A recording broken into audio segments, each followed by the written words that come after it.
ఎందుకంటే కేజ్రీవాల్ గారు అరెస్ట్ అయిన తర్వాత కానీ ఎక్కడ కూడా ఇండియా కూటమిలో అరవింద్ కేజ్రీవాల్ గారు భాగస్వామిగా ఉన్నారు. మరి అరవింద్ కేజ్రీవాల్ గారికి రాహుల్ గాంధీ గారు ఎందుకు సపోర్ట్ చేయట్లేదు?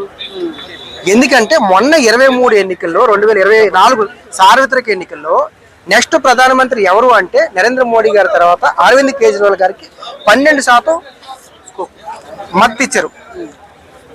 రాహుల్ గాంధీ గారికి 8% మద్దతు ఇచ్చారు. అంటే నెక్స్ట్ ప్రధాని నరేంద్ర మోడీ గారి తర్వాత అరవింద్ కేజ్రీవాల్ గారి అన్న అంశం బలంగా రాహుల్ గాంధీ గారికి కూడా అర్థమైంది.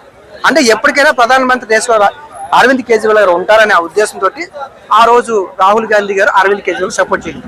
సో మొన్న ఢిల్లీ ఎన్నికల్లో కూడా బీజేపీ అరవింద్ కేజ్రీవాల్ ఓడించిందని కాదు, కాంగ్రెస్ పార్టీయే అరవింద్ కేజ్రీవాల్ గారిని ఓడించారు.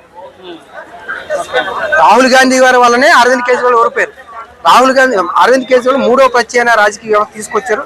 సో భవిష్యత్తులో ప్రధానమంత్రి అయ్యే అవకాశం స్కోప్ ఉన్న వ్యక్తి. అటువైపు కాంగ్రెస్ పార్టీ కాకుండా బీజేపీ పార్టీ కాకుండా, అందుకే బీజేపీ నాయకులు అరవింద్ కేజ్రీవాల్ ని ఒత్తిడి తీసుకొచ్చారు రాజీనామా చేయమని ఆ రోజు లిక్కర్ కేసులో. అదేవిధంగా మొన్న ఎలక్షన్స్ లో 24 ఎలక్షన్స్ లో కూడా రాహుల్ గాంధీ గారు సపోర్ట్ చేయలేదు.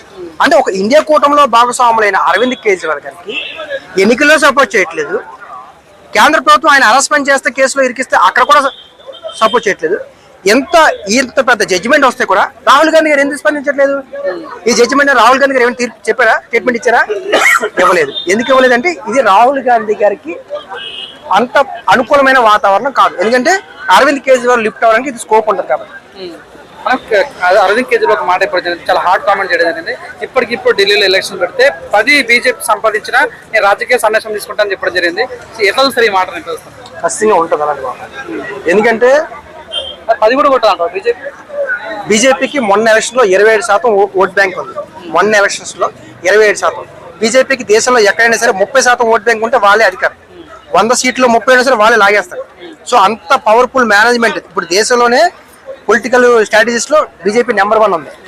కానీ నిన్న జరుగుతున్న 3 ఏవైతుందో అరవింద్ కేజ్రీవాల్ గారు కన్నీళ్ళు పెట్టడం నేను కూడా నిజంగా, ఎందుకంటే ఆయన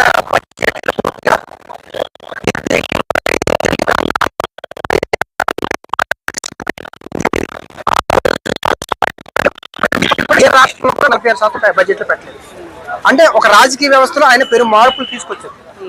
సో అందుకే అరవింద్ కేజ్రీవాల్ గారికి ఇప్పుడున్న మూడ్ ఆఫ్ సిచ్యువేషన్ అంటే ఆ కేసు వల్ల ఓడిపోయారు కాబట్టి ఆ కేసు నిర్దోషం అని చెప్పింది కాబట్టి మళ్ళీ ఆయనకి బ్యాకప్ ఇచ్చే అవకాశం ఉంటుంది. ఇప్పుడు తెలంగాణలో ఖమ్మంలో కొన్ని ఇళ్లను కూలుస్తున్నారు. సో ఏం చెప్పదలుచుకున్నారు? ఇప్పుడు అవి భూదాన్ ల్యాండ్లు. ఈరోజు కలెక్టర్ గారు ఇచ్చిన press meet morning press meet ఇచ్చారు కలెక్టర్ గారు, ఖమ్మం కలెక్టర్ గారు డిప్యూటీ